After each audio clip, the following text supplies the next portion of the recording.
Traffic എന്നുള്ള cinema നമ്മൾ ഈ ധ്രുവങ്ങൾ 16 പോലെ പറയേണ്ട പടമാണ്. കാരണം അതിന്റെ പ്രൊഡ്യൂസർ ഈ പറഞ്ഞ പ്രായത്തിലാണെന്ന് തോന്നുന്നു.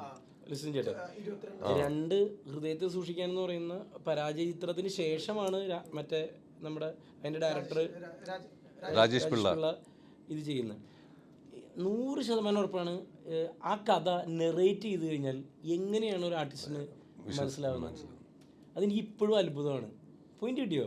ഒരു കഥ ഇപ്പം ഈ ബാഡ് ബോയ്സിൻ്റെ ഒരു പ്ലോട്ട് പറയുമ്പോൾ നമുക്ക് ഓക്കെ ഇൻട്രസ്റ്റിങ്. ഇപ്പോൾ ചോക്ലേറ്റിൻ്റെ പ്ലോട്ട് പറയുന്നു, 3000 പെൺപിള്ളേർ പഠിക്കുന്ന ഒരു കോളേജിലേക്ക് ഒരു ഹീറോ വരുന്നു എന്ന് പറയുമ്പോൾ നമുക്ക് കൊള്ളാം പ്ലോട്ട്, ഇങ്ങനെ പിടിക്കാം. ഈ ട്രാഫിക്കിൻ്റെ എങ്ങനെ പറഞ്ഞ് ഇങ്ങനെ ആ ജേണിയാണല്ലോ ആ സിനിമ. അത് അയാളുടെ കയ്യിലിരിക്കുന്ന മാത്രമുള്ളതാണ്. നേരത്തെ അയാൾ ചെയ്ത പടം അത്ര നന്നായിട്ടുമില്ല, എന്നിട്ടും ഇവരെല്ലാവരും കമ്മിറ്റ്. അതാണ് ആ സെൻസ്. എനിക്ക് അങ്ങനെ തോന്നിയേക്കുന്നത്.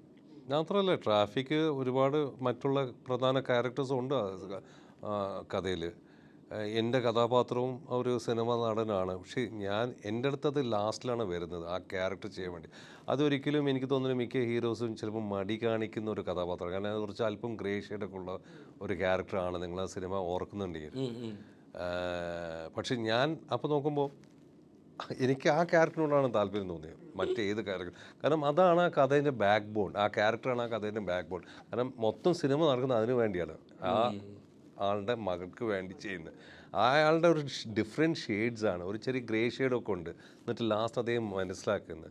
സോ എനിക്ക് തോന്നി അതൊരു നല്ലൊരു സംഭവമാണ്. പിന്നെ ഇതൊരു റിയൽ ഇൻസിഡൻറ്റ് കൂടിയാണ്, നടന്നൊരു സംഭവമാണ് ഈ ഹാർട്ട് ഡോണർ എന്നൊക്കെ പറയുന്ന സാധനം.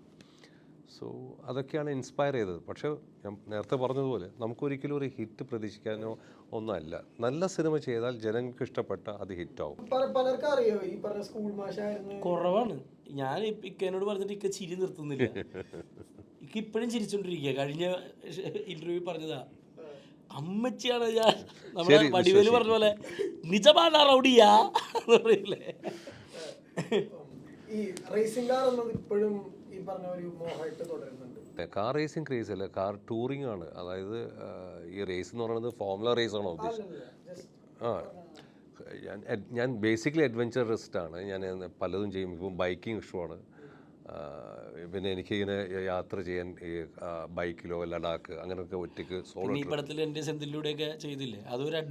അതെ, പിന്നെ യെസ് ഓഫ് കോഴ്സ് ഇവരുടെ കൂടെയൊക്കെ അതും ഒരു അഡ്വഞ്ചറാണ്. അത് അതിൻ്റെ ആദ്യത്തെ സിനിമയ്ക്ക് പറ്റുള്ളൂ. അതിന് ശേഷം സ്വപ്നങ്ങളൊന്നും.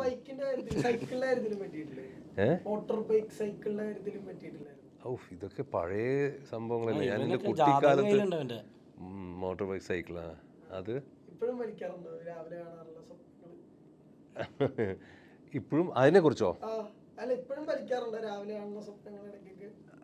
ഇല്ല.